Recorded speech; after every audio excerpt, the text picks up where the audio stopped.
এৰাম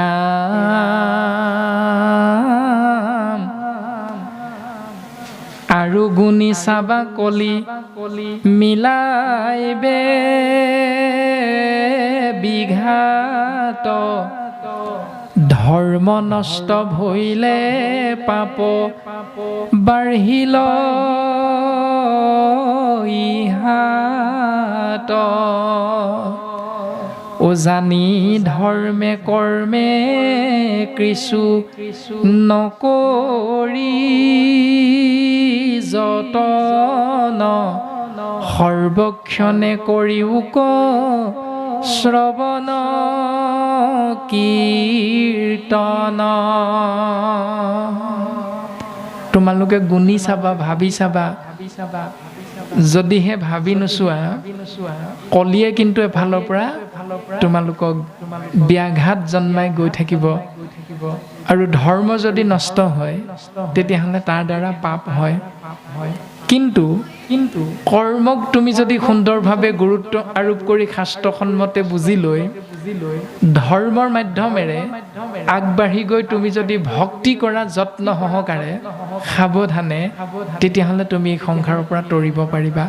অৰ্থাৎ কৃষ্ণদেৱৰ নিৰ্গুণ নাম সৰ্বক্ষণে শ্ৰৱণ কীৰ্তন মানে মহাভক্তি। যদি আশ্ৰয় কৰা সুদৃঢ় বিশ্বাসে, তেতিয়া তুমি এই সংসাৰৰ পৰা পৰিত্ৰাণ পাব পাৰিবা। বৈষ্ণৱৰ নিজ দাস গোপাল চৰণ কৰয় কাকুতি শুনি উক সৰ্বজন আনৰ কুশল চিন্তি সাধা নিজ কাম সুদৃঢ় বিশ্বাস কৰি বোলা ৰাম ৰাম হৰি ৰাম ৰাম ৰাম। কবিজনাই কাকুতি কৰি সবাৰো চৰণত সেৱা নিবেদন কৰিছে। আনৰ কুশল চিন্তি সাধা নিজ কাম। মানে ভাগৱত ধৰ্মৰ মূল দৰ্শনটো হ'ল পৰোপকাৰ। এজোপা গছে যেনেকৈ যিজনে তেওঁক সদায় সাৰ জাবৰ দিয়ে, যিজনে তেওঁক মাটিত গুজি দিছিলে, সেই গৰাকীজনকে কেৱল ফলটো খাবলৈ নিদিয়ে। গছজোপাই তেওঁৰ ওচৰলৈ আহি যিসকলে ফলটো গছজোপাত এডাল মাৰি লৈ মাৰে, ফলটো হৰুৱাই বা গছজোপাৰ ওপৰলৈ উঠি গৈ ফলটো ছিঙে, সেই প্ৰত্যেকজনে ফলটো খাব পাৰে। গছজোপাই বিনা দ্বিধাই প্ৰত্যেকজনকে ফলটো প্ৰদান কৰে। সেইটো হ'ল পৰোপকাৰ। ঠিক তেনেকৈ সেই কলিৰ মলমতি মনুষ্য তোমালোকেও এনেকুৱা কৰ্ম কৰা যাক ভাগৱত ধৰ্ম বুলি কৈছে, দৰিদ্ৰত দায়া কৰি বেক বাৰম্বাৰ। এতিয়া আমাৰ কি হয়, স্বাভাৱিকতে কোনোবা এজন ব্যক্তিয়ে যদি তেজক পানী কৰি খাৰক মাটি কৰি ধন ঘটি দিনক ৰাতি কৰি ৰাতিক দিন কৰি 5 তলামান বিল্ডিং বনালে বা এনেকৈ 1.5 লাখ মান টকা এটা চাকৰি পালে, সেই চাকৰিটো পোৱাৰ পাছত গাঁওখনত হাজিৰা কৰা এজন ব্যক্তিয়ে যদি সেই ব্যক্তিজনৰ ঘৰলৈ আহি কয় বোলে ককাইদেউ, মোৰ সন্তানটোৰ এডমিশ্যনৰ টকাকেইটা যোগাৰ কৰাত অকণমান কম হৈ আছে, আপুনি যদি যোগ কৰি 1000 মান দিব পাৰে, দৰকাৰ হ'লে মই আপোনাৰ ঘৰত কামকেই কৰি দিম, আপুনি মোক অকণমান সহায় কৰকচোন। তেতিয়া সেই দিব পৰা ব্যক্তিজনে পোনপটীয়াভাৱে এটাই উত্তৰ দিয়ে, যিটো আমি সকলোৰে চিনাকি। সেই ব্যক্তিজনে কি কয় যে নকবি বোপাই, দেখিছই নহয় অহা মাহত মোৰ ছোৱালীজনী বিয়া, গতিকে এই সময়ত তই মোক পইচা খুজি আমনি নকৰিবি। এই যোৱা মাহত মোৰ মানুহগৰাকী এনেকুৱা হ'ল, বেমাৰত কম কিয় 1.5 লাখ মান টকা খৰচ হ'ল, গতিকে মই নিজে উধাৰিব পৰা নাই, তই আকৌ মোক ভূতৰ ওপৰত দানৱৰ দৰে অত্যাচাৰ কৰিবলৈ নাহিবি বোপাই, মোক নুখুজিবি, তই বেলেগৰ ওচৰলৈ যা। এইটো ভাগৱত দৰ্শন নহয়। ভাগৱতে কৈছে আনৰ কুশল চিন্তি সাধা নিজ কাম। অৰ্থাৎ তুমি তেওঁক 1000 দিব নোৱাৰা নালাগে, তুমি তেওঁক অন্তত দিব পৰাটো দিয়া। তুমি 100 টকা দিয়া, যদি 100 টকা পাৰা, বোলে ভাইটি উপায় নাই, তই মন আছিল 1000 দিবলৈ, কিন্তু এই মুহূৰ্তত মোৰ ইমানেই টান হৈছে যে মই তোক 100 টকাতকৈ এটকাও বেছি দিব নোৱাৰোঁ। যদি তোক প্ৰয়োজন হয় 100 টকাটো ল। আৰু মই তোক এটা কথা কওঁ যে মই দিব নোৱাৰিলোঁ কি হ'ল, মই তোক এজন মানুহৰ ওচৰলৈ পঠিয়াই দিওঁ, লাগিলে মই তেওঁক ফোন কৰি দিম, তেওঁ তোক বাকী 900 টকা দিব পাৰিব, তই যা, মই ফোন কৰি দিম। অন্ততঃ এই সৎ চিন্তাটো, সৎ মানসিকতাটো আমি কৰা অতিব প্ৰয়োজন। ভাগৱত ধৰ্ম এইটো, কাৰণ সমস্ততে একে ভগৱান তত্ত্বই আছে। কিন্তু আমি কৃষ্ণ কৃষ্ণ বুলি কৈ বৰতাল এযোৰ বজাই নামঘৰত সদায় নাম লওঁ, অন্য হাতেদি কান্ধত খোলটো লৈ আমি প্ৰত্যেকেই ভাওনা কৰোঁ যুৱকসকলে। কিন্তু ভাগৱত ধৰ্ম কি তাক আমি কোনোদিন সুন্দৰভাৱে হয়তো বিশ্লেষণ কৰিবলৈ চেষ্টা কৰা নাই, যে ভাগৱত ধৰ্ম মানে যেন কেৱল নামঘৰত বৰতালযোৰ লৈ নাম প্ৰসংগ কৰাটোৱেই ভাগৱত ধৰ্ম, যেন কেৱল কৃষ্ণ নাম ভাগৱত 4 দিনীয়া 7 দিনীয়া অনুষ্ঠান কৰি কৰি গোটেই জীৱনটো ঘূৰি ফুৰাটোৱে যেন ভাগৱত ধৰ্ম, তাৰ পাছত যেন ভাগৱত ধৰ্ম কেৱল আপুনি মই এই সংসাৰত বৰ্তি থাকিম, বাকী চিন্তাখিনিৰ মাধ্যমেৰে কান্ধত খোলটো লৈ ৰাতি ৰাতি টোপনি ক্ষতি কৰি ভাওনা কৰিম, ভাৱৰীয়া হৈ ভাওনাৰ মাধ্যমেৰে জীৱনটো আগবঢ়াই দিম, এইটোৱে যেন ভাগৱত ধৰ্ম। ৰাতি 2 বজাত যেতিয়া ঘৰলৈ উভতিম, তেতিয়া 2 পেগমান গলাধকৰণ নকৰাকৈ আমি উভতিব নোৱাৰোঁ। এইটোহে যেন আমাৰ ভাগৱত ধৰ্ম। তেতিয়াহ'লে সেইটো ভাগৱত ধৰ্ম নহয়, আৰু তাৰ দ্বাৰা জীৱৰ পৰম কল্যাণ সাধিত নহয়। এতিয়া এনেকৈ চিন্তা কৰিলে বৰ্তমান পদবন্ধে আমাক এইটোকে সিদ্ধান্ত দিলে যে আনৰ কুশল চিন্তি সাধা নিজ কাম, সেই ব্যৱস্থাটো পালন কৰিবলৈ 4টা পথ আছে।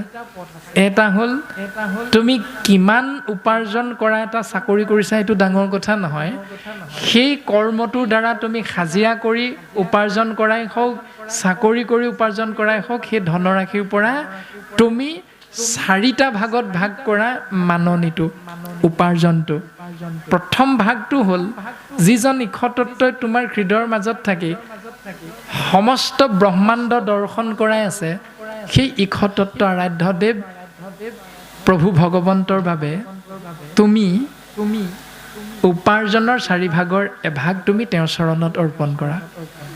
যদি 10 টকা পোৱা, 2.5 টকা তেওঁৰ নামত থোৱা।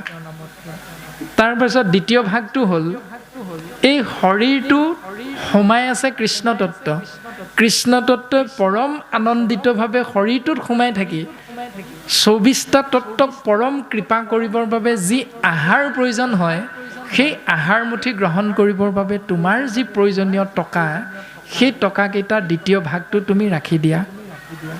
3 নম্বৰ ভাগটো তুমি যিটো বংশত জন্ম হৈছা, যিকেইজন ককাই ভাইৰ মাধ্যমেৰে পিতৃ মাতৃৰ লগত তুমি একাত্মক হৈ সংসাৰ ধৰ্ম পালন কৰি আছা, পত্নী, পিতৃ, মাতৃ, ল'ৰা ছোৱালী, সেই 5জনীয়া বা 6জনীয়া পৰিয়ালটো সুন্দৰভাৱে চলিবৰ বাবে যিকেইটা টকাৰ প্ৰয়োজন, সেইকেইটা তুমি 3 নম্বৰ ভাগটো কৰা। 4 নম্বৰ ভাগটো তোমাৰ কোনোবা এগৰাকী আইক বিয়া কৰোৱাৰ কাৰণে তেওঁ তোমাৰ মিত্ৰ হ'ল, তাৰ পাছত তোমাৰ ককাই ভাই বংশ পৰিয়াল তোমাৰ মিত্ৰ হ'ল। এই সমস্তজনাই যাতে কেতিয়াবা বিপদত পৰিলে তেওঁলোকক তুমি সহায় কৰিব পাৰা, বা কোনোবা দুখীয়া নিচলা এজন ব্যক্তি তোমাৰ ঘৰত আহি উপস্থিত হ'লে, বা সমাজৰ কিবা এটা কামত তোমাৰ পৰা যেতিয়া অনুদান বিচাৰি আহিব, তেতিয়া সেইটোৰ বাবে তুমি 4 নম্বৰ ভাগটো ৰাখি থবা। এনেকৈ উপাৰ্জনৰ 4টা ভাগ কৰি তুমি যদি প্ৰত্যেক মাহতেই তুমি নিজৰ জীৱনটো আগবঢ়াই নিয়া, তেতিয়াহ'লে তাৰ দ্বাৰা তুমি কেতিয়াও বিপথে পৰিচালিত হ'ব নালাগে। তুমি উপাৰ্জন কৰা 10 টকা, তুমি উপাৰ্জন কৰা 50,000 টকা, তুমি উপাৰ্জন কৰা 1.5 লাখ টকা, কোনো প্ৰয়োজন নাই। তুমি যিমানেই মাননি উপাৰ্জন নকৰা কিয়, 10 টকা হ'লেও 4 ভাগ কৰিবা, 50,000 হ'লেও 4 ভাগ কৰিবা, আৰু 1.5 লাখ টকা হ'লেও 4 ভাগেই কৰিবা, কাৰণ তোমাৰ প্ৰয়োজন সিমানখিনিয়ে। যদি সুন্দৰভাৱে চিন্তা কৰে, শাস্ত্ৰই কৈছে সৰ্বশেষে বৃদ্ধকাল বৰিষ বিংশতি, একো কাৰ্য সাধিবেক নাহিকে শুকতি। তাৰ আগত ক'লে 100 বছৰীয়া জীৱনটোৰ 50 বছৰ শুই থাকোঁতে যায়, 20 বছৰ ধেমালি ধুমুলা কৰোঁতে যায়, 10 বছৰ যায় ধন উপাৰ্জন কৰোঁতে। অৰ্থাৎ 100 বছৰ খাবৰ কাৰণে তুমি 10 বছৰ ধন উপাৰ্জন কৰিলে তুমি 100 বছৰ খাব পাৰিবা। তাৰমানে এজন মানুহ চলিবৰ বাবে এটা মাহত 15,000তকৈ বেছি পইচাৰ দৰকাৰ নাই। তৎসত্ত্বেও কোনোবাই 20,000ও ভাবি ল'ব পাৰে, কোনোবাই প্ৰত্যেক মাহতে 30,000 বুলিও ভাবি ল'ব পাৰে। যিয়ে নাভাবক কিয়, তেওঁ কিন্তু দৰমহা 60,000 পায়, খৰচ তেওঁ 30,000হে মাত্ৰ। বাকী 30,000 কি কৰিব, সেইটো অন্ততঃ চিন্তা কৰাটো প্ৰয়োজন। কিয়নো ইয়াত আমাক প্ৰকাশ কৰিছে আনৰ কুশল চিন্তি সাধা নিজ কাম। ভাগৱত ধৰ্মৰ কথাখিনি হয়তো আমি শ্ৰৱণ কৰি থাকোঁতে বাহিৰলৈ যোৱা নিচিনা অনুভৱ হয়, কিন্তু জীৱনটো ঈশ্বৰৰ ওপৰত নিৰ্ভৰ কৰি আমি জীয়াই থকাৰ কাৰণে বাস্তৱ পৃথিৱীখনৰ মাধ্যমেৰে আধ্যাত্মিকলৈ কোনো সোমাই যাব নোৱাৰোঁ। সেইকাৰণে আমাৰ কথাখিনি বাহিৰা যেন লাগিলেও কিন্তু আমি বাস্তৱ পৃথিৱীখনৰ মাধ্যমেৰেহে আধ্যাত্মিকলৈ যাব পাৰিম। কৃষ্ণ কৃষ্ণ বুলি আমি যদি প্ৰত্যেকেই কৈ থাকোঁ, পাঠাচাৰ্যৰ পৰা আৰম্ভ কৰি নামাচাৰ্যৰ পৰা আৰম্ভ কৰি ক্ষীণমিন শৰীৰ প্ৰাণজিৎ নামৰ আজি দায়িত্ব পোৱা এই শৰীৰধাৰী ব্যক্তিজনলৈকে প্ৰত্যেকজনে কেৱল কৈ আছোঁ কৃষ্ণ কৃষ্ণ কৃষ্ণ কৃষ্ণ। এতিয়া শ্ৰৱণকৰ্তাসকলে যদি কৈ দিয়ে বোলে পাঠাচাৰ্য বা কৃষ্ণ ক'ত আছে দেখুৱাই দিয়ক, চৰণ চুই সেৱা কৰোঁ, পাঠাচাৰ্যসকলে দেখুৱাই দিব পাৰিবনে? প্ৰাণজিৎ তুমি আৰম্ভণিৰ পৰা কেৱল কৃষ্ণ বুলিয়ে কৈ আছা, দেখুৱাই দিয়া কৃষ্ণ ক'ত আছা। পাৰিমনে দেখুৱাই দিব? কোনেও নোৱাৰোঁ। সেইকাৰণে নামঘোষা শাস্ত্ৰত মাধৱ গুৰুজনাই কৈছে, অব্যক্ত ঈশ্বৰ হৰি কিমতে পুজিবা তাংক ব্যাপকত কিবা বিসৰ্জন। ভগৱান সৰ্বত্ৰতে ব্যাপ্তমান। তেওঁৰ অৰ্থে, তেওঁৰ সন্তুষ্টিৰ অৰ্থে, তেওঁৰ কৃপা লাভৰ অৰ্থে আমি শৰীৰধাৰী মনুষ্যই কি দিম? গুৰুজনাই এজোকা প্ৰাৰ্থনাৰে আমাক বুজাই দিব বিচাৰিছে, কি দিয়া পুজিম প্ৰভু চৰণে মুৰাৰী, তোমাৰ পূজাৰ বস্তু নাপালোঁ বিচাৰি। হে প্ৰভু, তোমাক ঢেৰ কিবা দি সেৱা কৰিবলৈ মন আছিল, কিন্তু তোমাক সেৱা কৰিবলৈ যাওঁতে আমি উপকৰণ দ্ৰব্য একো বিচাৰিয়ে পোৱা নাই। এতিয়া বিচাৰি নোপোৱাখিনি কি কি? জল দি পুজিলোহেঁতেন, মাছে বিতালিলে, পুষ্প দি পুজিলোহেঁতেন, ভোমোৰাই চুহিলে, দুগ্ধ দি পুজিলোহেঁতেন, দামুৰিয়ে পিলে। যদি এই সংসাৰত প্ৰত্যেকটো বস্তুৱে চোৱা, তেতিয়াহ'লে মাধৱ গুৰুজনাই প্ৰাৰ্থনাৰে সিদ্ধান্ত দিলে, যেই বস্তু দেওঁ প্ৰভু সেই বস্তু চোৱা, তোমাৰ নামে তোমাক পুজিম গধূলিও পোৱা। তেতিয়াহ'লে মাহ প্ৰসাদৰ ব্যৱস্থা কিয়? এই যে 12 গছমান চাকি জ্বলাইছে, ইয়াৰ ব্যৱস্থা কিয়? শংখ চক্ৰ গদা পদ্ম ইয়াৰ আগত আছে, এই ব্যৱস্থা কিয়? যদি ভগৱন্ত নামেৰেই সন্তুষ্ট, এই ব্যয়বহুল খৰচটো কিয়? যদি ভগৱন্ত নাম ল'লেই সন্তুষ্ট হয়, বোলে ব্যয়বহুলখিনিৰ কোনো প্ৰয়োজন নাই। তথাপিতো আমি কৰিছোঁ, এইটো এটা দৰ্শন যিটোৱে আপোনাৰ মোৰ মনটো অকণমান আকৰ্ষিত কৰে।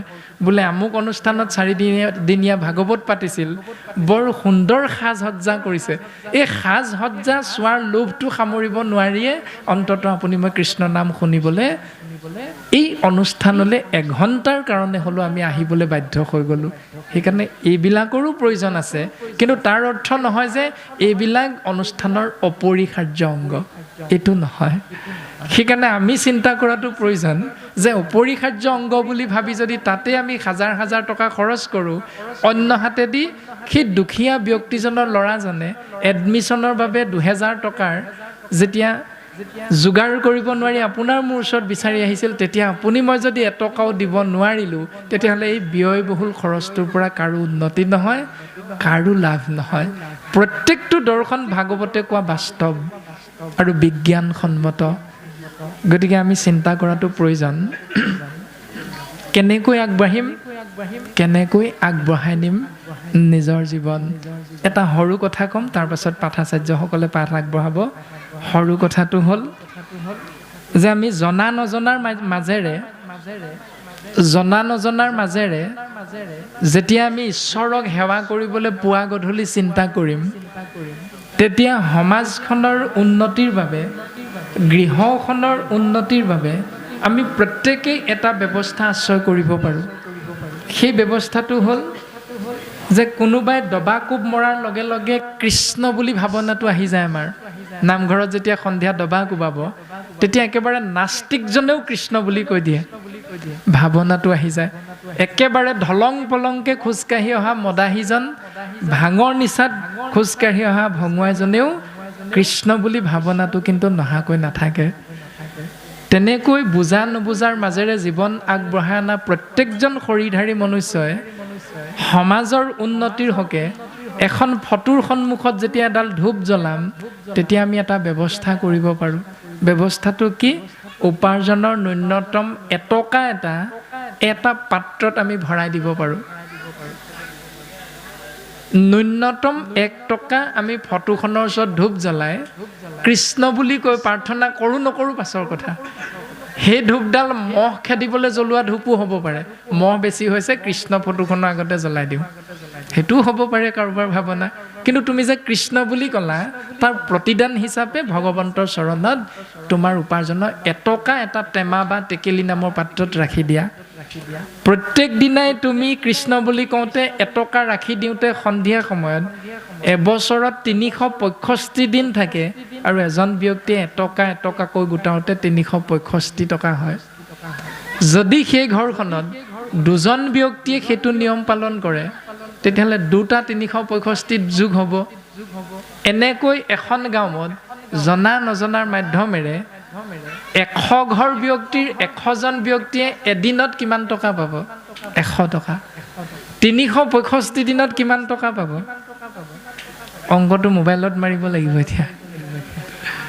তাৰমানে কথাষাৰ কওঁতে অংকটোৰ হিচাপ আপুনি মই উলিয়াব পৰা নাই। তাৰ পৰা এইটোকে বুজি পালোঁ যে এটা লাখৰ ঘৰত টকাৰ আমি সংখ্যা পাম। তাৰ দ্বাৰা এইটোকে আমি বুজি পাম যে আমাৰ নামঘৰটোৰ উন্নতিৰ বাবে চৰকাৰে দিয়া 2.5 লাখ টকাটোলৈ ৰৈ থাকিব নালাগে। নামঘৰটোৰ উন্নয়নৰ বাবে আপুনি মই কোনোবা চাকৰি কৰা ব্যক্তি এজনৰ ওচৰত গৈ আপুনি বাটচৰাটো বনাই দিয়ক বুলি তেওঁক ব্যক্তিগতকৈ লগ কৰিব নালাগে। যদি ঈশ্বৰৰ ভাৱনা আছে, 4 দিনীয়া অনুষ্ঠান পাতিছোঁ, ইয়াৰ পৰা অন্তত এইটো আমি শেষ হোৱাৰ লগে লগে আজিৰ পৰা 4 নম্বৰ দিনটোৰ পাছত সেইটো কৰি চাওঁচোন এবাৰ। এই 4ৰ্থ বৰ্ষত ভৰি দি এইটোকে আমি কাম কৰোঁচোন 5ম বৰ্ষলৈ। দেখিব 5 নম্বৰ বৰ্ষটোত কাৰো ঘৰৰ পৰা পইচা নতোলাকৈ আজিতকৈ ডাঙৰকৈ সুন্দৰ অনুষ্ঠান কৰিব পাৰিম। ইমান টকা আপোনাৰ মোৰ জমা হৈ যাব, মাত্ৰ 1 টকাকৈ। তাৰপাছত সেই টকাটো জমা হৈ কি কৰিম? নামঘৰত টাইলছ পৰ্যন্ত লগাই ল'লোঁ, লেট্ৰিন বাথৰুম বনাই ল'লোঁ, সুন্দৰভাৱে আমি খুঁটাবিলাক ৰং কৰিলোঁ। এনেকৈ নামঘৰৰ যেতিয়া উন্নতি কৰা হ'ল তেতিয়া আমি কি কৰিম? উন্নয়ন কমিটিৰ বিষয়ববীয়াৰ এটা একাউণ্ট খুলি আমি বেংকত ৰাহি ধন জমা ৰাখিম। জমা ৰাখিলেতো বেংকত আৰু বাঢ়িয়ে গৈ থাকিব প্ৰত্যেক বছৰে। এতিয়া সেই পইচাখিনিৰে কি কৰিম? যে গাঁওখনত যিকেইজন দুখীয়া ছাত্ৰই মেট্ৰিকত ভালভাৱে ফলাফল দেখুৱালে সেই সন্তানকেইজনে এই যে গুৰু সেৱা কৰিছিল, গুৰুদেৱ নাম ভকতৰ সেৱাৰ মাধ্যমেৰে যে গুৱাপান অৰিহণা নামঘৰত দি যে ঈশ্বৰৰ কৃপাধন্য হৈ ভাল ফলাফল দেখুৱাইছিল, তেওঁলোকৰ এডমিশ্যনৰ 5জন ছাত্ৰৰ ফিজটো আমি উন্নয়ন কমিটিয়ে তাৰ পৰা 2000কৈ দিব পাৰিম। যদি এইটো কৰোঁ তেতিয়াহ'লে সেই সন্তানটোৱে যেতিয়া ডাক্তৰ হ'ব, সেই সন্তানটোৱে যেতিয়া IAS অফিচাৰ হ'ব, IPS অফিচাৰ হ'ব, তেতিয়া গাঁওখনৰ মংগল হ'ব। গতিকে আপুনি মই নভবাকৈ এনেকুৱা উন্নয়ন কৰিব পাৰোঁ ভাগৱত ধৰ্ম আশ্ৰয় কৰি, যিটো ধৰ্মত প্ৰত্যেকজন গৃহস্থী, প্ৰত্যেকজন উঠি অহা যুৱক, আপুনি মই বয়োজ্যেষ্ঠসকলে এটা সুন্দৰ পথ দেখুৱাব পাৰোঁ। তাৰপাছত 2 নম্বৰ চিন্তাটো হ'ল যে যেতিয়াই গাঁওখনত এখন মদৰ দোকান হয়, সেই মদৰ দোকানখন দিয়াৰ লগে লগে অকল সেই গৃহস্থী ঘৰৰ পৰিয়ালটোৱে ধ্বংস নহয়, প্ৰত্যেক ঘৰ গৃহস্থীৰ সন্তানকেইটিয়ে দেউতাকে গম নোপোৱাকৈ কিন্তু তাত এটা পেক খাবলৈ যায়। আমি এইটো কোৱা নাই আপোনালোকে মদ নাখাব, সেইটো নিজৰ কথা, নিজৰ পইচাহে খাইছোঁ, আপুনি ক'বলৈ কোন? আমি এইকাৰণেই ক'ব বিচাৰিছোঁ কাৰণ প্ৰত্যেকজন পিতৃ মাতৃয়ে পৰম পদ বিচাৰে। পৰম পদ মানে মোৰ সন্তানটোৱে মোৰ দৰে হাতত এখন দা লৈ ঘৰে ঘৰে হাজিৰা কৰি নুফুৰক,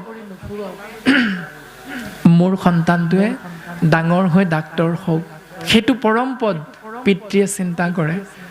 সেই পিতৃয়ে চিন্তা কৰা সেই পৰম পদটো তেতিয়াহে তেওঁ লাভ কৰিব, তাৰ ক্ষেত্ৰত সমাজে তেওঁক সহায় কৰিব লাগিব। মদৰ দোকানখন দিলে বুলি তেওঁক গোৱাল গালি পাৰি লাভ নাই। তাৰ কাৰণে আপুনি মই জ্ঞানীসকলে বা আপুনি মই সমাজৰ শিক্ষিতসকলে চিন্তা কৰিব লাগিব। সেই উন্নয়ন কমিটিখনে ৰাজহুৱাভাৱে এখন নামঘৰত যদি সভা দিয়ে, হেৰা আমুকে মদৰ দোকান এখন তৰিলে দেখিলাই নহয়, তেওঁ ল'ৰাকেইটাতো ধ্বংস হ'লেই আমাৰ কেইটাও যে দুদিনৰ পাছত তেওঁ ঘৰত নাখাবগৈ কি মানে আছে। গতিকে অকণমান চিন্তা কৰা ভাল হ'ব নেকি। এই বুলি যদি বয়োজ্যেষ্ঠ জ্ঞানজ্যেষ্ঠসকলে ৰাজহুৱাভাৱে সভা পাতি তেওঁক যদি নিমন্ত্ৰণ কৰি আনি তেওঁক সোধা যাওকচোন, বোলে তুমি যে মদৰ দোকানখন দিলা কাৰণটো কি?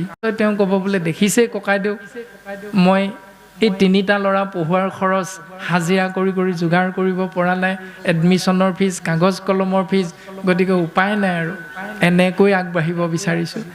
তেতিয়া সেইসকলে চিন্তা কৰি যদি কয় বোলে তোমাৰ হাতত এই এবছৰ দিন দোকানখন দি কিমান ৰাহি ধন আছে, তেওঁ যদি কয় বোলে 10,000 মান আছে ককাইদেউ, বাপসকল আইসকল, তেতিয়া সেই ৰাজহুৱা সভাখনত বয়োজ্যেষ্ঠসকলে বা উন্নয়ন কমিটিৰ বাপ আইসকলে যদি কয় বোলে তুমি চিন্তা নকৰিবা, আমি তোমাৰ লগত দুগুণ পইচা যোগ কৰি তোমাক দিছোঁ, বোলে কিমান আৰু 20,000 তোমাক দিম, কাৰণ উন্নয়ন কমিটিৰ পুঁজিত জমা হৈ আছে এটকীয়া সেই পইচাটো, সেই 20,000 টকা যোগ কৰি তেওঁক 30,000 টকা কৰি তুমি সেই মদৰ দোকানখন এৰি বেলেগ ব্যৱসায় এটা কৰা। 20,000টো দিলোঁ তোমাক আজিৰ দিনটোত, তুমি লিখি থোৱা, অহা বছৰ এই দিনটোত তুমি ৰাইজক 20,000টো চমজাই দিবা। তাৰ বাবে বেংকত থ'লে আমি সুদ পাম, কিন্তু তুমি নিজৰ ইচ্ছাৰে ৰাইজৰ বাবে যি দিয়া তোমাৰ কথা। সেই 20,000 টকাৰ সৈতে 10,000 30,000 গোটাই যেতিয়া তেওঁ ভাল দোকান এখন দিব, আপোনাৰ মোৰ ল'ৰাকেইটা কিন্তু বাচি গ'ল। গতিকে আমি পোন আঙুলিত ঘিউ নাহে সকলোৱে জানো, গতিকে আঙুলিটো অকণমান যদি বেকা কৰি চিন্তাটো কৰি চাওঁ, তেতিয়াহ'লে নিজৰ লগতে সমাজৰো উন্নতি হয়। অকল ভাগৱত ভাগ পঢ়ি থাকিম, ইয়াত কি ভাগৱত ধৰ্মৰ বাস্তৱসন্মত দৰ্শনটো দিছে তাক এদিনো চিন্তা নকৰি কেৱল সেই পথটোকে আশ্ৰয় কৰি গৈ থাকিম, এইটো কেতিয়াও বাস্তৱসন্মত সত্য সিদ্ধান্তৰ ৰূপত ভাগৱত ধৰ্ম কিন্তু নহয়।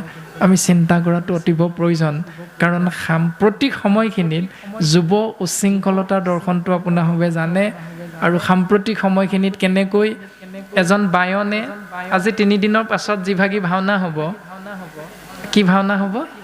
সিন্ধু মুনিৰ পিতৃভক্তি, দশৰথৰ স্বৰ্গ উদ্ধাৰ। এতিয়া সিন্ধু মুনিৰ পিতৃভক্তি হ'ব, 2জন পিতৃ মাতৃ অন্ধ, সিন্ধু মুনিয়ে কেনেকৈ পিতৃ মাতৃক পাচিত ভাৰ বান্ধি লৈ এঠাইৰ পৰা আন ঠাইলৈ লৈ যায়, তীৰ্থক্ষেত্ৰ ভ্ৰমণ কৰি ফুৰায়। তাৰ মাজতে পানী আনিবলৈ যাওঁতে সিন্ধু মুনিৰ সেই পানীৰ শব্দ শুনি দশৰথে খৰ মাৰে, আৰু তাতেই সিন্ধু মুনিৰ মৃত্যু হয়। আৰু মৃত্যু হোৱাৰ পাছত দশৰথে সেই মৃত শৰ আনি পিতৃ মাতৃক চমজাই দিয়ে, আৰু পিতৃ মাতৃয়ে অভিশাপ প্ৰদান কৰে যে যি পুত্ৰৰ বাবে আমাৰ মৃত্যু হ'ব, তেনে পুত্ৰৰ দুখতে এদিন তোৰ মৃত্যু হ'ব। তেতিয়া দশৰথে কয় যে আপোনালোকে মোক যিটো অভিশাপ দিছে এইটো মোৰ ক্ষেত্ৰত নাখাতে। বোলে কিয়? কাৰণ মোৰ ল'ৰাও নাই ছোৱালীও নাই, 3গৰাকী মোৰ পত্নী, কিন্তু মোৰ ল'ৰা ছোৱালী একোৱে নাই, মই আকৌ কেনেকৈ মৰিম পুত্ৰ শোকত। গতিকে আপোনালোকে এনেকুৱা মোক বিঠা অভিশাপ নিদিব। আৰু সেই অভিশাপেই কিন্তু আশীৰ্বাদ হৈ গ'ল। দশৰথৰ ঔৰসত 4 পুত্ৰ যোগ সিন্ধু মুনিৰ অভিশাপত ৰাম লক্ষ্মণ ভৰত শত্ৰুঘ্ন। এই যে সিন্ধু মুনিৰ পিতৃভক্তি, এই ভাওনাখনি আজিৰ পৰা 3 দিনৰ পাছত আমি সকলোৱে চাম, কিন্তু চাই সিন্ধু মুনিয়ে আশ্ৰয় কৰা সেই পিতৃভক্তিটো কেইজন সন্তানে পালন কৰিম, এইটো কিন্তু আটাইতকৈ ডাঙৰ কথা। আনহে নালাগে যিজনে সিন্ধু মুনি পাঠটো কৰিব সেইজনেই তেওঁ পিতৃ মাতৃক সেইটো নিয়ম পালন কৰিব নে নাই, তাত কিন্তু সন্দেহ আছে। সেইকাৰণে আপুনি আচৰি ধৰ্ম আনকো শিকায়, সেহি ভাগৱত ধৰ্ম জানা নিমিৰায়। নিজে প্ৰথম পালন কৰা, তাৰপাছত আনক শিকাবলৈ যোৱা। নিজে যদি পালন কৰিব পৰা নাই, তেতিয়াহ'লে আনক উপদেশ দিবলৈ নাযাবা। এই দৰ্শনটো ভাগৱত ধৰ্ম। তাৰ পাছত কৈছে পৰম ভকতে নিতে জাক কৰে ৰতি, সেহি ভাগৱত ধৰ্ম জানিবা নৃপতি। সিদ্ধান্ত দিলে যেতিয়া গায়নসকলে গাব আৰ কাপোৰৰ ভিতৰত, যে চাং শ্ৰীমদ যশোদা চুত পদ কমলে নাস্তি ভক্তি নৰানম, এই শ্লোক ভাগিৰে আৰম্ভ কৰিব ভাওনা। আৰু আৰম্ভ কৰোঁতে সেই শ্লোক ভাগিৰ অৰ্থ কি? যে চাং শ্ৰীমদ যশোদা চুত পদ কমলে নাস্তি ভক্তি নৰানম, অৰ্থাৎ সেই পৃথিৱীৰ মনুষ্যসকল, কোনসকল মনুষ্য? সেইসকল মনুষ্যই শুনা যিসকলৰ যশোদাৰ পুত্ৰ কৃষ্ণৰ চৰণত ভক্তি নাই সেইসকলে শুনা। যশোদাৰ পুত্ৰ কৃষ্ণৰ চৰণত ভক্তি আছে কাৰণে শুনিবলৈ আহিছোঁ, চাবলৈ আহিছোঁ। যদি আছে তেতিয়াহ'লে বিশ্বকৰ্মা পূজাৰ দিনা ভাওনাখন কিয় পাতিলোঁ? তাৰমানে আপোনাৰ মোৰ বিশ্বাস নাই ঈশ্বৰৰ চৰণত, সেইকাৰণে বিশ্বকৰ্মা পূজাৰ থলীত গৈ ভাওনা পাতিলোঁ আৰু কৈ দিলোঁ বিশ্বাস নথকাসকলে শুনা। যিজনে গালোঁ সেইজনৰে বিশ্বাস নাই। যদি বিশ্বাস নাই তেতিয়াহ'লে আনক উপদেশ নিদিবা। তোমাৰ কণ্ঠ সুন্দৰ হ'ব পাৰে, তোমাৰ হাতখন খোল বজোৱাত ভাল হ'ব পাৰে, কিন্তু নজনা নুশুনাকৈ আনক উপদেশ নিদিবা। যদি উপদেশ দিয়া নিজে পালন কৰি লোৱা, তাৰ পাছত দিবা।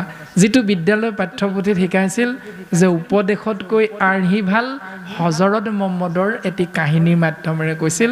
সকলোৱে জানে মিঠাই খাই ভাল পায়, এটি সন্তানক মিঠাই খোৱাটো এৰুৱাবলৈ প্ৰথম নিজে মিঠাই খোৱাটো কেনেকৈ এৰিব পাৰি শিকি লৈছিল আৰু শিকাৰ পাছত সন্তানটোক উপদেশ দিছিল যে এনেকৈ মিঠাই খোৱাটো এৰিব লাগিব।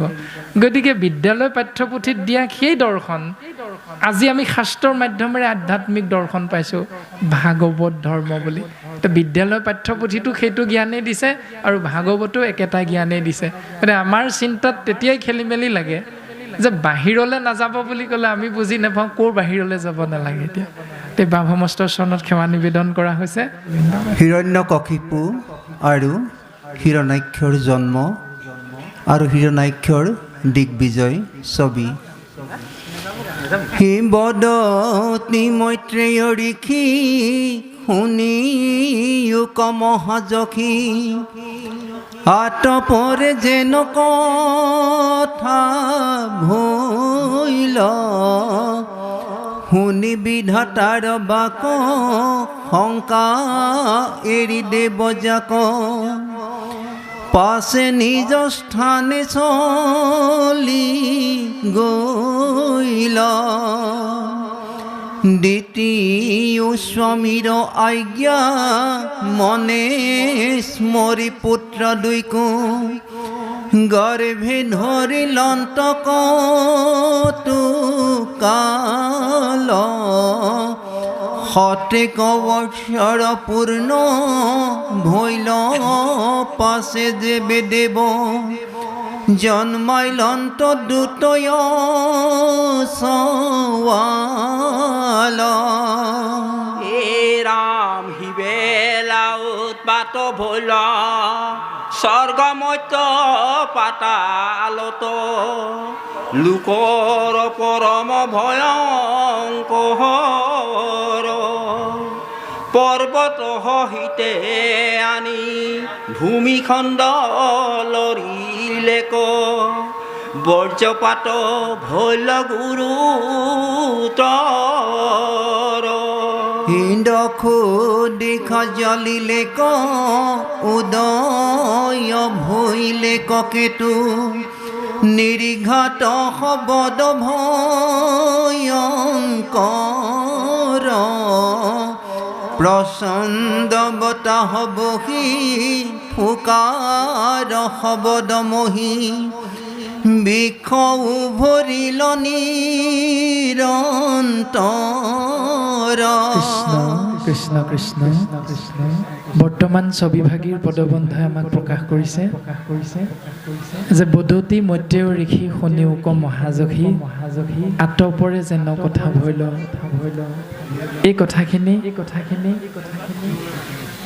ভগৱন্তৰ পৰম ভকত মৈত্ৰেয় ঋষি আৰু বিদুৰৰ মাজত কথোপকথন হৈ আছে। মৈত্ৰেয় ঋষিয়ে মহাভক্ত বিদুৰৰ আগত প্ৰকাশ কৰিছে বদতি। বদতি মানে কৈ থকা। বদতি মৈত্ৰেয় ঋষিয়ে কৈছে শুনিওক মহাযখী, সেই বিদুৰ মহামহন্ত তুমি শুনা, আতপৰে যেন কথা ভৈল। ইয়াৰ পাছত কি হ'ল তুমি শুনা। শুনি বিধাতাৰ বাক শংকা এৰি দেৱ যাক, পাছে নিজ স্থানে চলি গইল। বিধাতা মানে কৃষ্ণ তত্ত্ব। বিধিৰ বিধাতা বিধি মানে হ'ল প্ৰজাপতি ব্ৰহ্মা আৰু বিধিৰ বিধাতা হ'ল কৃষ্ণ তত্ত্ব শনি বিধাতাৰ বাক অৰ্থাৎ বৈকুণ্ঠাধিপতি ঈশ্বৰ কৃষ্ণদেৱৰ কথা শুনি শংকা এৰি দেৱযাক পাছে নিজৰ স্থানে চলি গ'ল নিজ নিজ স্থানে দেৱতাসকল গমন কৰিলে দ্বিতীয় স্বামীৰ আজ্ঞা মনে স্মৰি পুত্ৰ দুইকো গৰ্ভে ধৰি লন্ত কটুকাল শতেক বৎসৰ পূৰ্ণ ভৈলা পাছে দেৱ যেবে দেৱ জন্মাই লন্ত দুতয় সবাল তাৰ পাছত কাশ্যপ ঋষিৰ ঔৰসজাত কাশ্যপৰ ঔৰসত দ্বিতীয় গৰ্ভত দুটি সন্তানৰ জন্ম হৈছে 100 বছৰ এনেকৈ গৰ্ভ ধাৰণ কৰিছে কৃষ্ণ আৰু সেই সন্তান দুটি জন্মৰ লগে লগে মহি প্ৰচণ্ড বতাহ বহি ফুকাৰ শবদ মহি মানে পৃথিৱী এই বিশ্ব ব্ৰহ্মাণ্ডত ডাঙৰ ডাঙৰ গছবিলাক উঘাল খাই পৰিছে আৰু পূব পশ্চিম উত্তৰ দক্ষিণ চাৰিও দিশতে কেৱল ভয়ংকৰ শব্দ প্ৰকাশ হৈছে আৰু স্বৰ্গ মৰ্ত্য পাতালত ভয়ংকৰ উৎপাতৰ সূচনা হৈছে এনেকৈ বৰ্তমান পদবন্ধে প্ৰকাশ কৰি মৈত্ৰেয় ঋষিয়ে বিদুৰৰ আগত পদবন্ধে কথাখিনি কৈছে আৰু গুৰুজনাই আমাক এনেকৈ এই মুহূৰ্তত এই কথাখিনি প্ৰকাশ কৰিছে তাৰ পাছত পুনৰ প্ৰকাশ কৰিব কৃষ্ণ হে প্ৰকাশে বিদ্যুৎ হমে মহামেঘগণে নিৰন্তৰে আকাশ চানিল ভৈল মহা অন্ধকাৰ নেদেখয় কিছু আৰ সূৰ্য দিব প্ৰকাশ ঢাকিল ৰাম মহা দুখে যেন সমুদ্ৰে আতাশ পাৰে জল জন্তু ভৈল মহা ভয় নদী সৰোবৰ যত ক্ষোভিত ভৈলে কোৱাতি শুকাইলে কো পদ্ম পুষ্প কৃষ্ণ ইয়াৰ পাছত পুনৰ পদে প্ৰকাশ কৰিছে যে প্ৰকাশে বিদ্যুৎ সমেত মহা মেঘগণে নিৰন্তৰে আকাশ চানিল ভৈল মহা অন্ধকাৰ নেদেখয় কিছু আৰ সূৰ্যাদিৰ প্ৰকাশ থাকিল এনেকৈ মহা মেঘগণৰ জৰিয়তে সূৰ্যৰ পোহৰ ঢাকি সমস্ত জগত অন্ধকাৰময় হৈ গ'ল আৰু মহা মন দুখে যেন সমুদ্ৰে আতাশ পাৰে এনেকৈ মহা দুখৰ মাজত সমুদ্ৰই আতাশ পাৰি চিঞৰিছে জলত থকা জন্তুবিলাকে মহাভয়ত আতাহ পাৰিছে চিঞৰিছে নদী সৰোবৰ যত ক্ষোভিত ভৈলেক আতি শুকাইলেক পদ্ম পুষ্প ছয় যে নদ নদীৰ জল ৰাখি শুকাই গৈছে আৰু পদুম ফুলকে ধৰি পানীত থকা সমস্ত পুষ্প সেই ব্যৱস্থাটো যিটো ব্যৱস্থাত ফলে ফলে জাতিষ্কাৰ হ'ব লাগে সেই ব্যৱস্থাটোৰ পৰা কিন্তু আঁতৰি আহিব লগা হৈছে অৰ্থাৎ চাৰিওফালে কেৱল অমংগল আৰু অমংগল কৃষ্ণ হে ৰাম চন্দ্ৰ সূৰ্য দুহান্ত কুৰা হৈ গাখিলে কৈ আখি মণ্ডল ভলে কবহুবাৰ গ্ৰাম্যৰ মধ্যত হবে মুখে অগ্নি বাজ হয় নাদ কৰে শৃগাল পাৰ ফেঁচা যে কুকুৰ ছয় ঠাই আৰাৱৈ গদৰ ভূমি কবিদাৰ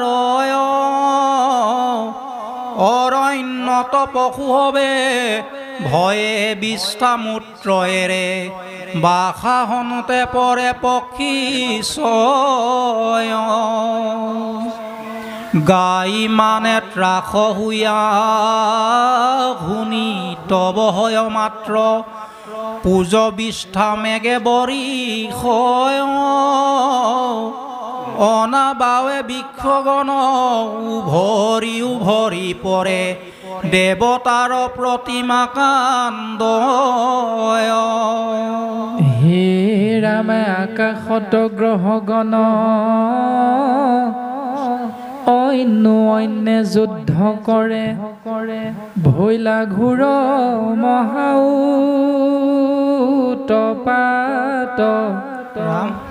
দেখি সবে প্ৰজাগণ বিমৰিষ কৰি মন কেহু তত্ত্ব নজানে সাক্ষাৎ এনেকৈ প্ৰত্যেক মুহূৰ্ততে দিন ৰাতি একাকাৰ হৈ গৈছে আৰু গ্ৰামৰ মধ্যত সবে মুখে অগ্নি বাজ হয় নাদ কৰে শৃগাল অপাৰ কাউৰী ফেঁচা শিয়াল কুকুৰ আদি সমস্ত প্ৰাণীবিলাকে ভয়ত কেৱল চিঞৰিছে মাথোন চিঞৰিছে এনেকৈ বিনা কাৰণতে ডাঙৰ গছবিলাক উঘাল খাই পৰিছে আৰু দেৱতাসকলে কান্দিব ধৰিছে এনেকৈ আকাশত গ্ৰহগণৰ মাজত যুদ্ধ হৈছে মহা উৎপাত হৈছে কিন্তু এই যে অমংগলবিলাক ঘনে ঘনে হৈ আছে দেখি সবে প্ৰজাগণ বিমৰিষ কৰি মন কেহু তত্ত্ব নজানে সাক্ষাৎ এই অৱস্থাটো হ'ল কিয় হঠাৎ ইয়াৰ কোনো উৱাদি সেই সময়ত অৱস্থান কৰি থকা জীৱবিলাকে উলিয়াব পৰা নাই বুজিব পৰা নাই কিয়নো এনেকুৱা হৈছে অমংগলবিলাক বৰ্তমান পদে এনেকৈ আমাক প্ৰকাশ কৰিছে কৃষ্ণ হনকাদি বিনে আন সমস্তে বিহ বল ভৈল বোলে হেন মিলিল প্ৰলয়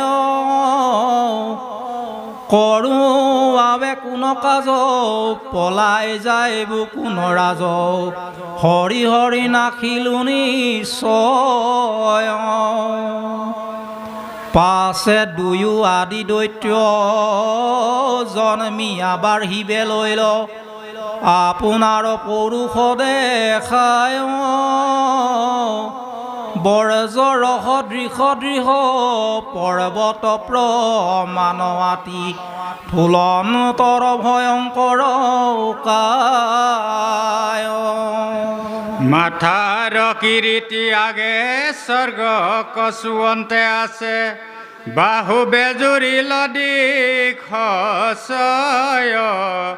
কীৰ্তিৰ তলত সূৰ্য প্ৰকাশ কৰন্তে আছে পদে পদে ধৰণী কম্পয় হেনয় অংকুত পুত্ৰ দেখি আকাশ পৰীক্ষী কৰ্ম কৰাই দুয়োৰো নাম থৈলা হিৰণ্য কশিপু শ্ৰেষ্ঠ কনিষ্ঠ ৰহিয়ান্যক্ষ দুয়ো দেৱতাৰ বৰি ভৈলা হিৰণ্য কশিপু পাছে ব্ৰহ্মাক উপাসা কৰি বৰ পায়া ভৈলায়ো মত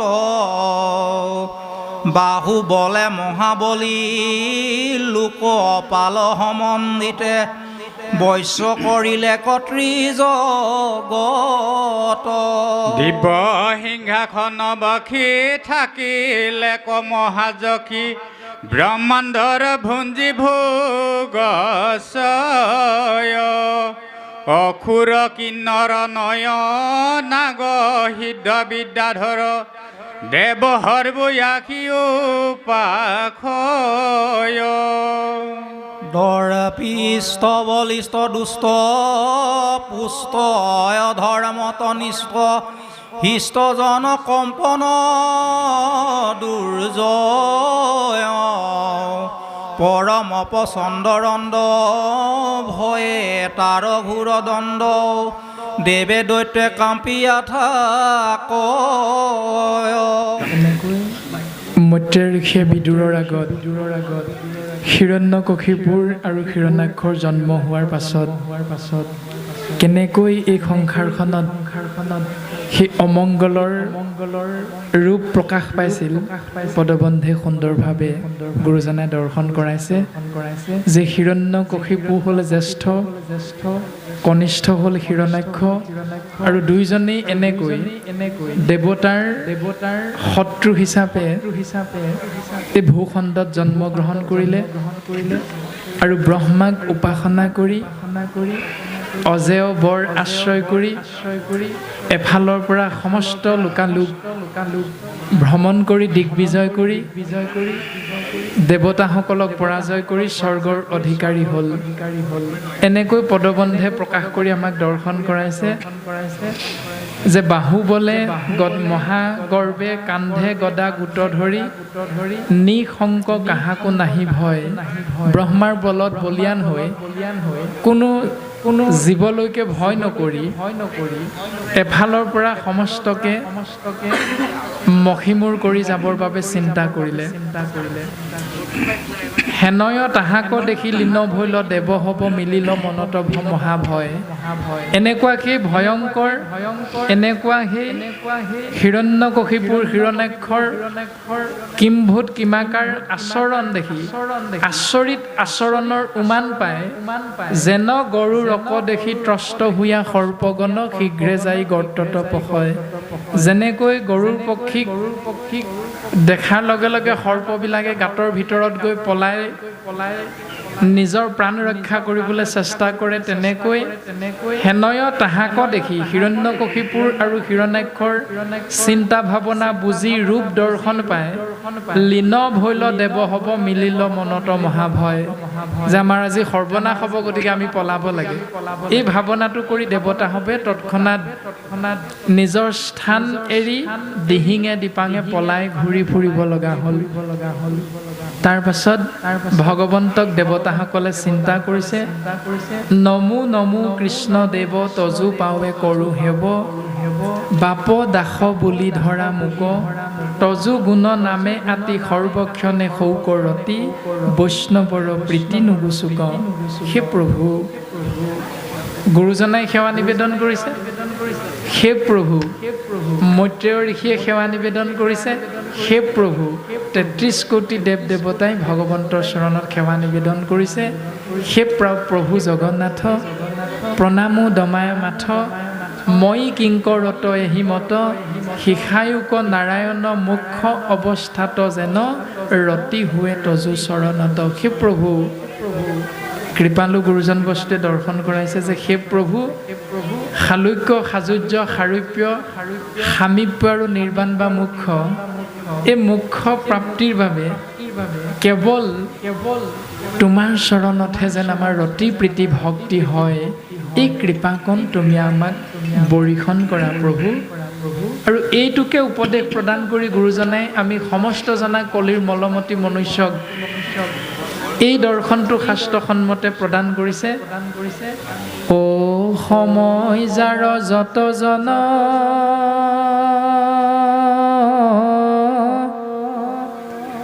শুনিও ক সৰ্বক্ষণ, মহাভাগৱত ৰুচি কৰ, এৰাইবা সংসাৰ দুখ, লভিবা পৰম সুখ, চলি যাইবা বৈকুণ্ঠ নগৰ।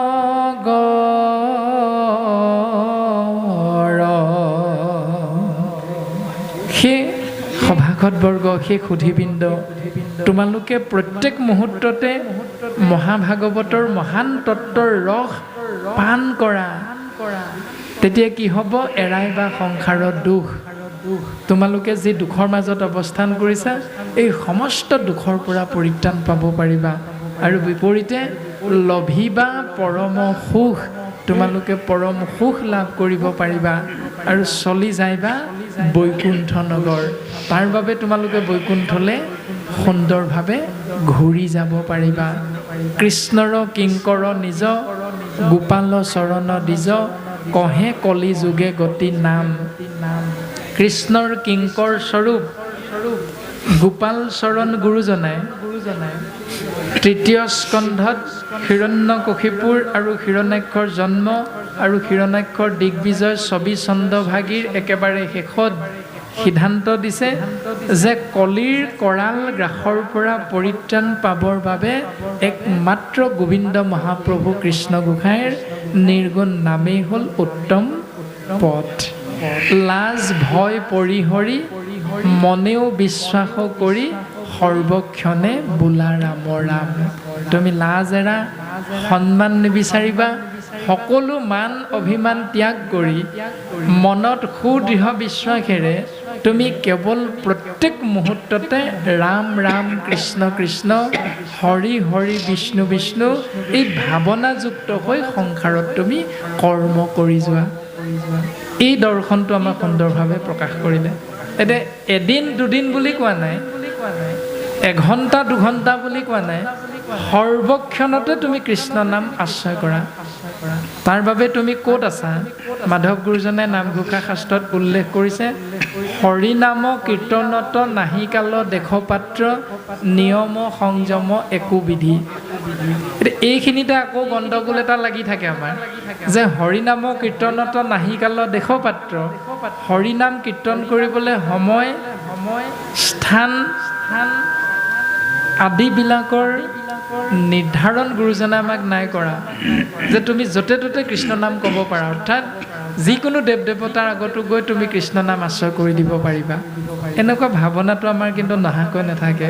কিন্তু গুৰুজনাই ক'লে তাৰ পাছৰ জোকা পদৰ উত্তৰটো যে হৰিনাম কীৰ্তনত নাহি কাল দেখ পাত্ৰ নিয়ম সংযম একো বিধি হৰিত হৰণ লৈয়া কেৱল হৰি নাম কীৰ্তন কৰন্তে हुए সিদ্ধিত। প্ৰথম উত্তৰটো দিলে তুমি হৰিত শৰণ লোৱা। এতিয়া আমি যদি প্ৰকৃততে হৰিত শৰণ ল'লোঁ, তেতিয়াহ'লে শৰণ লওঁতে আমাক সেই শৰণভাগী কি শৰণ বুলি কয়? দণ্ডৱতে সেৱা কৰি লোৱা শৰণ বুলি কয়। দণ্ড মানে হ'ল লাঠি, ওৱতে মানে হ'ল পৰি থকা। এতিয়া এডাল লাঠিৰ দৰে আমি যেতিয়া পৰি থাকিম, অষ্ট অংগ ভূমিত লগাই কেইবাৰ শপত খাওঁ? 12 বাৰ শপত খাওঁ। আৰু 12 বাৰ শপত খাই আমি প্ৰত্যেকেই মুখ পদ্মখনতে কি বুলি উচ্চাৰণ কৰোঁ? মনেৰে কি বুলি ভাবোঁ? স্বামী ৰাম নেৰু আৰু চৰণ তোমাৰ। তাৰ পাছত মাধৱ গুৰুজনে নামঘোষা শাস্ত্ৰত দিছে শৰণ প্ৰাৰ্থনা ভাগি, মই দুৰাচাৰ কেৱলে তোমাৰ অপৰাধী নাৰায়ণ। মই তেতিয়াহে দুৰাচাৰী প্ৰভু যেতিয়া তুমি মোক এৰি থৈ যাবা। যেতিয়ালৈকে তুমি মোৰ লগত থাকিবা মই দুৰাচাৰী নহওঁ প্ৰভু। এতিয়া নহওঁ বুলি কয় যদি হৈছোঁ, তেতিয়াহ'লে জানিব লাগিব আমাৰ সেইটো অজ্ঞানতা। তাৰমানে শৰণটো শুদ্ধ ৰূপত নহ'ল, সেইকাৰণে আমি দুৰাচাৰ বুলি ক'লোঁ, অপৰাধী বুলি ক'লোঁ। কিন্তু আমি প্ৰকৃততে অপৰাধীও হয়, দুৰাচাৰীও হয়। কিয় অপৰাধী হয়, কিয় দুৰাচাৰী হয়? কাৰণ কৃষ্ণ তত্ত্বৰ নিৰ্দেশ আমি প্ৰত্যেকে অমান্য কৰিবলৈহে প্ৰায়ে চেষ্টা কৰা দেখা যায়। মই দুৰাচাৰ কেৱলে তোমাৰ অপৰাধী নাৰায়ণ, ক্ষমীউক হৰি লৈও দাস কৰি পখিলো খেৰা শৰণ। সেই প্ৰভু তোমাৰ চৰণত আমি দাস হিচাপে সেৱা নিবেদন কৰিছোঁ, তুমি আমাক তোমাৰ দাস হিচাপে গ্ৰহণ কৰা প্ৰভু। তাৰ পাছৰ জোকা ঘোষাত আমি কি বুলি ক'লোঁ? হে কৃষ্ণ স্বামী তজু পাৱে আমি কেৱলে শৰণ চাওঁ। হে কৃষ্ণ তুমি আমি সমস্ত জনাৰে স্বামী, তোমাৰ চৰণতহে আমি কেৱল শৰণ লৈছোঁ। উদ্দেশ্য কি? কেৱলে শৰণ চাওঁ। উদ্দেশ্য কি? কৰা অনুগ্ৰহ, তুমি আমাক কৃপা কৰা। কিয় কৃপা কৰিবা? কেনেকুৱা কৃপা কৰিবা? মায়াৰ নিগ্ৰহ, মায়াৰ বন্ধনৰ পৰা তেৱেহে প্ৰভু এৰাও, তেতিয়াহে আমি মুকলি হ'ব পাৰিম। যদি মায়াৰ বন্ধনৰ পৰা মুকলি হ'বলৈ কৃষ্ণৰ চৰণত শৰণ লওঁ, তেতিয়াহ'লে দশম স্কন্ধত যেতিয়া যশোদাই কৃষ্ণক বান্ধিছিল, তেতিয়া কেই আঙুলে জোৰা নাছিল 2 আঙুলে ৰছীৰে জোৰা মৰা নাছিল যশোদাই গোটেই ঘৰত থকা গৰু বন্ধা পঘা গৰু এৰাল দিয়া পঘা লৈ আহিছে কিন্তু কৃষ্ণক বান্ধিবলৈ যাওঁতে কেৱল 2 আঙুলে জোৰা মৰা নাছিল এই 2 আঙুলৰ তাৎপৰ্যটো কি যশোদাৰ মনত এটা ভাৱনা আছিল যিটো শাস্ত্ৰই কৈছে মায়া বুলি সেই মায়াটো কি মই বান্ধিম 1 নম্বৰ মায়া 2 নম্বৰ যশোদাই ভাবিছিল কৃষ্ণ মোৰ পুত্ৰ এই মই আৰু মোৰ বুলি যে ভাবিলোঁ এই 2 আঙুলেই হ'ল মায়া যশোদাই কৃষ্ণক বান্ধিব নোৱাৰাৰ সেই 2 আঙুলেই হ'ল মায়া এই সংসাৰখনত যেতিয়ালৈকে মই কৰিলোঁ বুলি ভাবি থাকিম সেইটো হ'ল প্ৰথম মায়া যেতিয়ালৈকে ভাবি থাকিম এই মাটি ডোখৰৰ পৰা আৰম্ভ কৰি এই 10 বিঘামান মাটি এই 3খন গাড়ী এই 5 তলা বিল্ডিংটো এই বেংক বেলেঞ্চ একাউণ্টৰ গৰাকী মই আৰু মই কৰিছোঁ মোৰ আৰু মই কৰিছোঁ যেতিয়া আমি এনেকৈ ভাবি ল'ম মাটি কেইবিঘা মোৰ গাড়ীখন মোৰ অৰ্থাৎ মোৰ ধন মোৰ জন মই হ'লোঁ মহাজন ঐশ্বৰ্য বিভূতি মোৰ আছে ঐশ্বৰ্য বিভূতি হ'লে পৃথিৱীখনো কিনিব পাৰি ধৰ্ম কৰ্ম কেলৈনো লাগিছে এইটোৱে হ'ল মায়া আৰু সেইকাৰণে আমি মায়াত থাকি ছমহীয়া বছৰীয়া কৈ থাকোঁ মোৰ দেউতা মৰিল বুলি মোৰ দেউতা নহয় সেয়া ঈশ্বৰৰ সন্তান আপুনি মই যেনেকৈ ঈশ্বৰৰ সন্তান তেনেকৈ মোৰ বুলি ভাবি থকা দেউতাৰ আত্মাটো একেজন ঈশ্বৰ পিতৃৰে সন্তান মোৰ বুলি ভাবি যেতিয়া আমি সেই কৰ্মবিলাক কৰি থাকিম মোৰ দেউতা মৰিল বুলি মোৰ মাতৃ মৰিল বুলি যেতিয়া আমি সেইখিনি কৰ্ম কৰিম সেইটোৱে হ'ল মায়াৰ বন্ধন আৰু সেই মায়াৰ বন্ধনটোৰ পৰা আমি যেতিয়া মুকলি হ'বলৈ চেষ্টা কৰিম শাস্ত্ৰই সিদ্ধান্ত দিলে প্ৰজাপতি ব্ৰহ্মাই 2য় স্কন্ধত সুধিছে যে প্ৰভু তোমাৰ মায়াটো মোক কোৱা তেতিয়া প্ৰভু ভগৱন্তই ব্ৰহ্মাক কৈছে অবস্তুক দেখাবয় বস্তুক আৱৰি এহিটো মুহুৰ মায়া জানা নিষ্ট কৰি গতিকে পাঠো বহুত আছে 3দিনীয়া কাৰ্যসূচী আমি সময়ৰ প্ৰতি লক্ষ্য ৰাখি আজিৰ অনুষ্ঠানভাগী বিৰাম দিবলৈ আগবাঢ়িব বিচৰা হৈছে আমাৰ হয়তো পাঠাচাৰ্যসকল একোজন নামাচাৰ্য আৰু নামাচাৰ্য হৈ যেতিয়া নামৰ অন্তত এজোকা উপদেশ প্ৰদান কৰা যায় কৃষ্ণ সেই উপদেশভাগী আপোনাৰ সমস্ত জনাৰে হয়তো কৰ্ণহন্তে শ্ৰৱণ কৰোঁতে বুজি পায় একেবাৰে নামৰ অন্তত যেতিয়া ভাগ উপদেশ দিয়ে কৃষ্ণৰ চৰিত্ৰ পৰম অমৃত আতপৰে নাহি আন কোটি কোটি তীৰ্থ তপজ যজ্ঞ হবেও নহি সমান এই উপদেশটো প্ৰায় নামাচাৰ্যসকলে দিয়ে আমি শুনাৰ কাৰণেহে কথাটো অৱগত কৰা হৈছে ব্যক্তিগতভাৱে কোনো আকৌ গাত পাতি নল'ব যে নামাচাৰ্যসকলে নামৰ অন্তত এনেকৈ উপদেশ এভাগ দিয়ে যে কৃষ্ণৰ চৰিত্ৰ পৰম অমৃত আতপৰে নাহি আন ইয়াৰ বাহিৰে বেলেগ অমৃত একো নাই কেৱল কৃষ্ণৰ নাম অমৃতেই শ্ৰেষ্ঠ তাৰ লগত সমান কি হ'ব নোৱাৰে কোটি কোটি যজ্ঞ তীৰ্থ তপ ব্ৰত এই সকলোবিলাক এটাও কৃষ্ণ নাম অমৃতৰ সমান হ'ব নোৱাৰে সেইকাৰণে গুৰুজনাই ক'লে কৃষ্ণ গুণ নাম ধৰ্ময় অনুপাম আকসাৰ কৰি ধৰা আন দেৱ ধৰ্ম দূৰতে তেজিয়া কৃষ্ণত ভকতি কৰা এই ৰামে হেন তত্ত্ব জানি চিন্তা চক্ৰ পানী অনাদৰিয়া নকাম কৃষ্ণৰ কিংকৰে ৰচিলা শংকৰে ডাকি বোলহু ৰাম ৰাম কৃষ্ণ হৰি ৰাম ৰাম ৰাম ৰাম ইমান সুন্দৰভাৱে গুৰুজনাই উপদেশ দিলে আৰু নামাচাৰ্যজনেও সেই উপদেশটো দিলে, কিন্তু দিলে ক'ত? সৰস্বতী পূজাৰ দিনা। ভুলটো হ'ল সেইটো, দিলে ক'ত? বিশ্বকৰ্মা পূজাৰ দিনা নামত গৈ উপদেশটো দি দিলে। আন দেৱ ধৰ্ম দূৰতে তেজিয়া তুমিয়ে বিশ্বকৰ্মা পূজা পাতি আছা, তুমিয়ে বিশ্বকৰ্মা পূজাৰ দিনা নাম লৈ লৈ আন দেৱ ধৰ্ম দূৰতে তেজিবলৈ ক'লা, তুমিয়ে কিন্তু কৰি আছা। ভুলটো হ'ল সেইটো।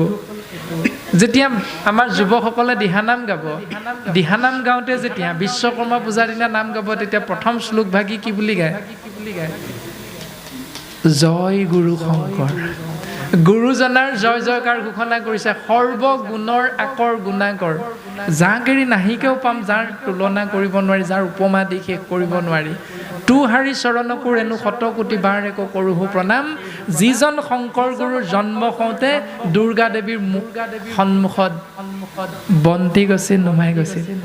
দুৰ্গা দেৱীৰ মূৰ্তিভাগ খহি পৰিছিল যিজন গুৰুৰ জন্মদিনা, আৰু সেইজন গুৰুৰে জয় জয়কাৰ ঘোষণা কৰি কৃষ্ণ নামটো গৈ দুৰ্গা পূজাৰ মণ্ডপত দিহানাম হিচাপে গাই দিলোঁ। গতিকে উপদেশ দিছে কি, উপদেশ লৈছোঁ কি, শুনিছোঁ কি, বুজিছোঁ কি, চিন্তা কৰাটো অতীৱ প্ৰয়োজন।